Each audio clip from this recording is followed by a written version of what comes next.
Hello everyone and thanks for joining me today. My name is Ilya, I'm from Lokalise, and today we are going to see how to translate your Ruby on Rails application into multiple languages. So we will see all these concepts in practice. I'm going to use Rails 7, but most of these concepts can be applied to older versions as well. And so to get started, we are going to create a new Rails application by using the following command. It is going to generate the skeleton. Awesome. Next, we are going to create a new index page, and we will provide some sample content inside views, static pages right here. So, well, some welcoming message and some text with this inline tags.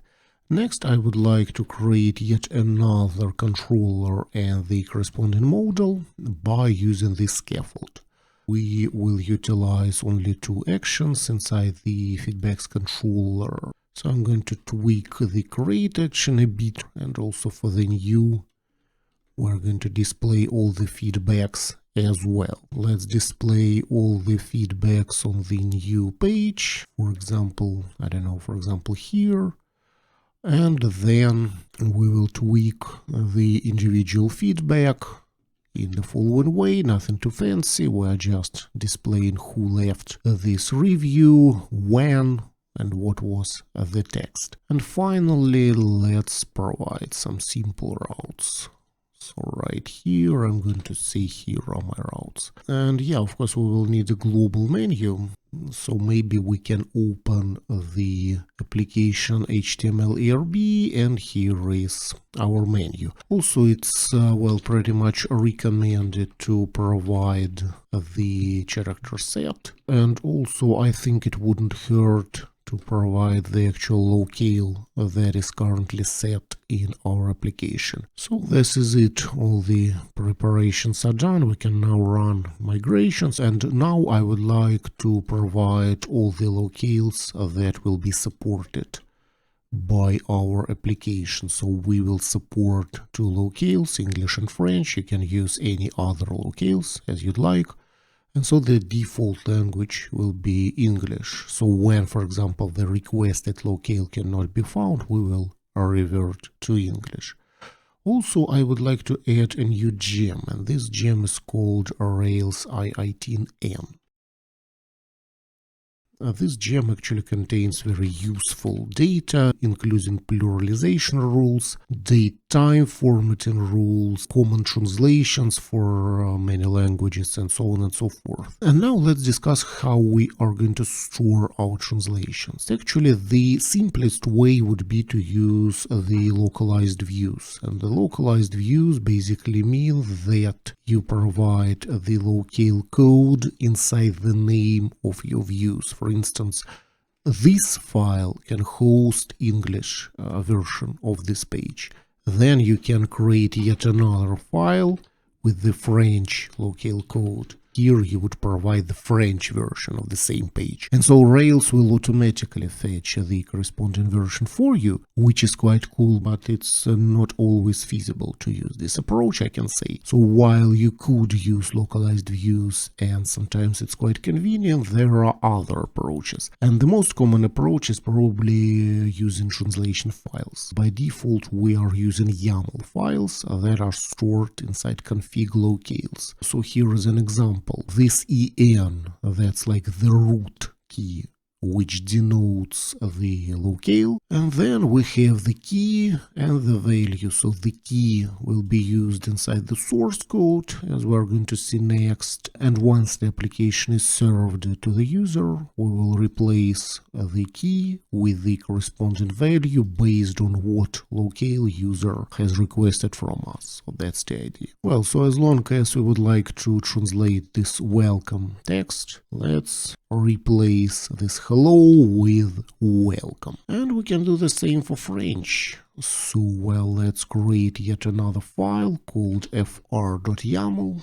Let's provide French translations. In order to use this translation key, you would proceed to the index page and you just replace this hard-coded value with the T method, which basically means translate. So you can say translate, you can say T, it's all the same. And then you provide the key name that should be utilized here. And so once this is rendered, this view is rendered, we replace this key with the actual value. So that's the idea. But the question is, what is going to happen when this key cannot be found? Well, that's a good question. We're going to answer it in a moment. So let's start our server. And you can see that basically here is our welcome text. So from the user's perspective, there are no translation keys here. It's just a regular markup.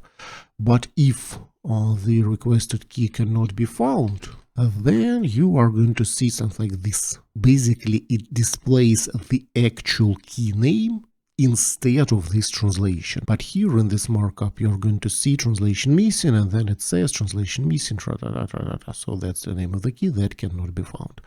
That's the default behavior.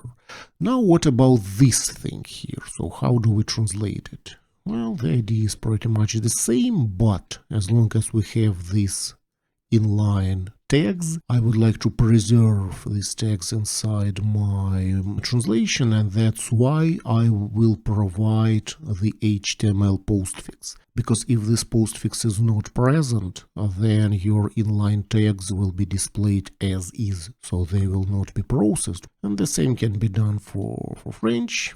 So here is the result. Awesome. And while this approach is okay, I would actually recommend further splitting your translation keys into separate namespaces. Why? Well, because if you have many translation keys, you will have to make sure that all these keys have unique names, and that's that's not a very easy task if you have hundreds of translation keys, and that's why we can introduce special namespaces. You can actually call your namespaces anything you like, for example, like main page, and then you would nest those translation keys into this namespace. But it is actually beneficial to follow the folder structure of your views.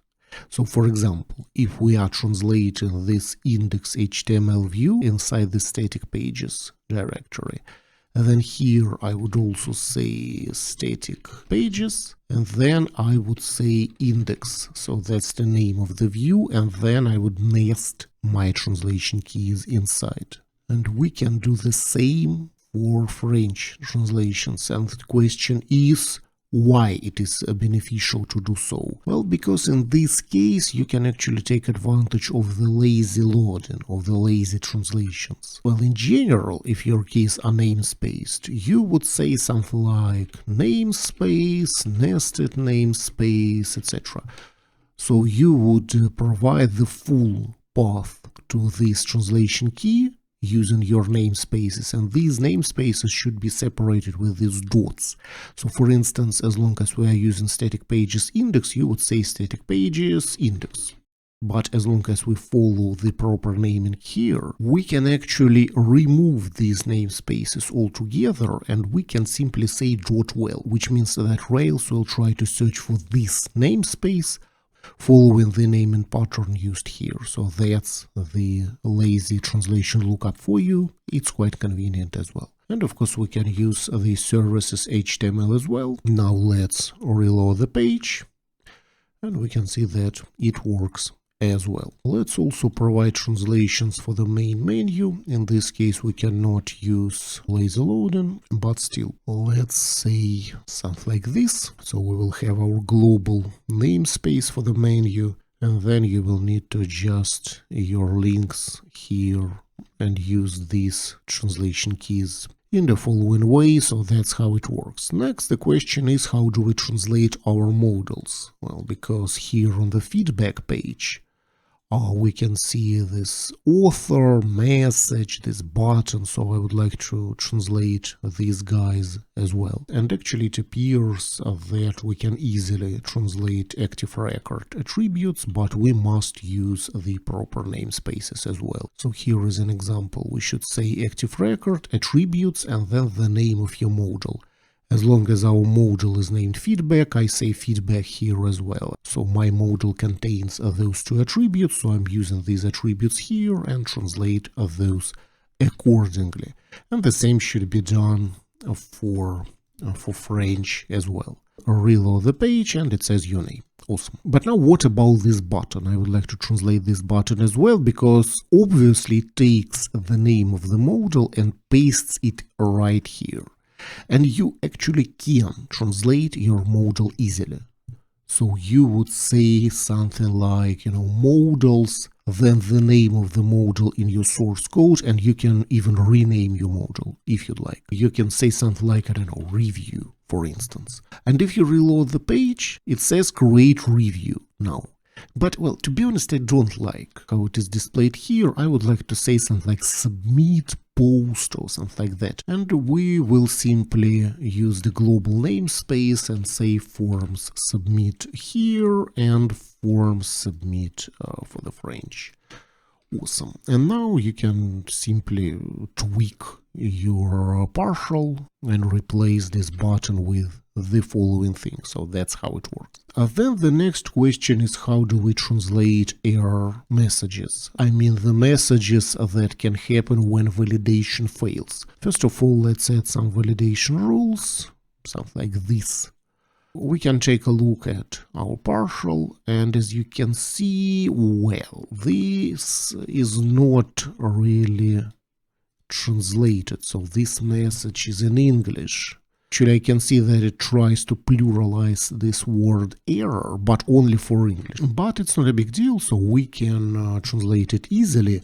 Moreover, I can say that this gem, this Rails I18 gem, already contains some translations for common error messages. So, for example, when the author is not present, Rails I18N will automatically translate the corresponding message without any issues. So these translations are already present for us. For instance, let's say create, and you see it can't be blank. Then once again can't be blank. So these translations are taken from that gem. This is taken from the gem as well. Whereas these guys, your name and message, these are taken from here. So those are attributes that are translated here. So I can, I can type some gibberish here to make sure that this is our attributes. You can see that here it is.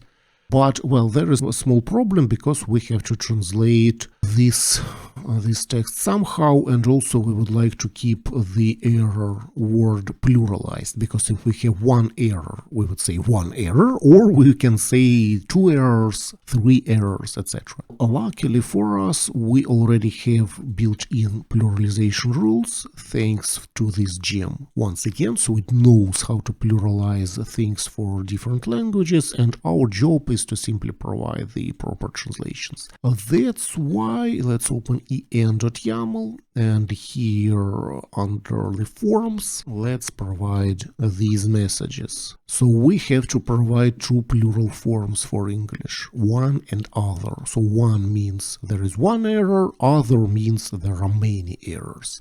And this thing here is called interpolation. So we take the actual count of how many errors were found, and we will display this count here on this position, and also depending on this count variable, Rails will automatically pick one of these forms for us using these internal rules, which is really cool.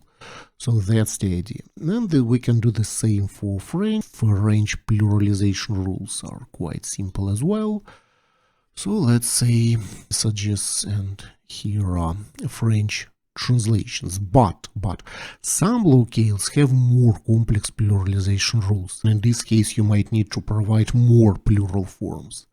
So, for example, Latvian has 3 plural forms, Russian has 4 plural forms, and you can provide plural forms like few when there are few items, you can provide many when there are many items, and you can provide other. You can find this information in the docs. It's not too complex, but you should be aware that different languages have different rules, obviously.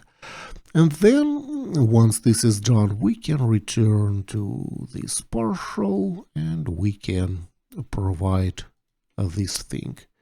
So now we are using this key, and then we must provide the value for the count variable. That's why we say count, and we count how many errors are there. So this is very important. That's how you can perform pluralization. Let's submit it once again. And nothing is working because I have improper nesting. So it should be nested under forms because these messages are related to forms. And the same should be done here. Because once again, if the key cannot be found, you can see it simply says errors. Let's resubmit it, and now it works. Awesome. Now, how do you work with date and time? Well, for instance, here inside this feedback partial, we have this tag time, and there is date and time here, and I would like to localize it somehow. So once again, it appears that many common formats of date and time are already available for us, so we can simply use those formats. For instance, we can use a format called long. So let's replace this line with this line. We are using the L method, which means localize. So it's similar to T, but T simply translates something, whereas L can localize date and time. Then we provide datetime object and we say what format to use. But if these formats do not work for you, well, don't worry, because you can simply create custom formats. For example, that's how you can create a new time format called custom short, and you can use these placeholders. Well, there are many more placeholders available, and these placeholders are absolutely similar to those used with Ruby strf time method.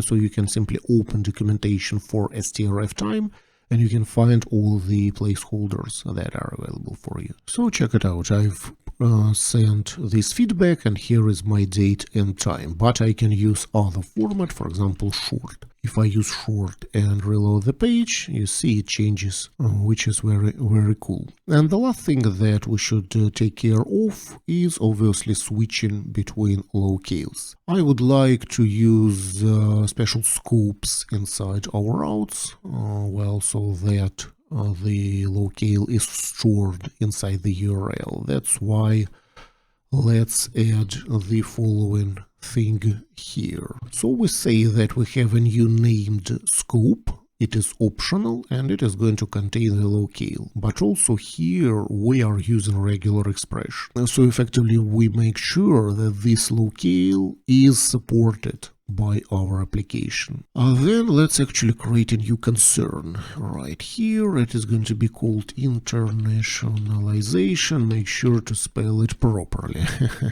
And then let's create this concern in the following way. So this concern will take care of locale switching, and we will do locale switching by using the around action called switch locale.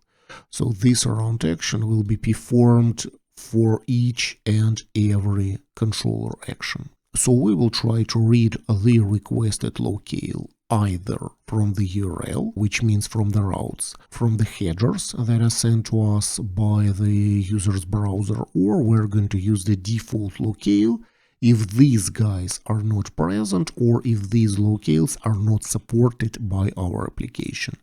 Then we're going to set the header to our locale and we're going to serve the request with this locale in place. This action is taken from here and it is going to be sent to us by Rails automatically. Then, well, locale from URL is a very simple method. We will just read the named parameter taken from the route, from the scope here. And if it is supported by our application, we are going to return it. If no, then we will return nil, and we will try to read the headers. As for the headers, well, it's not too complex as well. We'll take this HTTP accept language. If it is present, we're going to parse it, and if the locale is supported, we will try to return it. And now, as for the parse header, I can honestly say that this method is, well, more complex, unfortunately, because this header can be quite complex. So that's why we should try and detect, well, the locale. From here, we should somehow fetch it. you can find the link to the source code in the video description, so don't worry. You can simply copy and paste it. Then let's also detect from available, as long as this header can contain multiple locales that are preferred and understood by the user. We should find, well, one of these locales that the user prefers, and that's why we're trying to detect which locale is basically preferred by the user. And then, well, let's also add this match method, because it is used here. It will simply, compare these two strings, and that's it. So that's how you can fetch these locales. If it seems too complex for you, then actually you can get rid of locale from headers altogether. So you can simply read from the URL and then immediately use the locale code.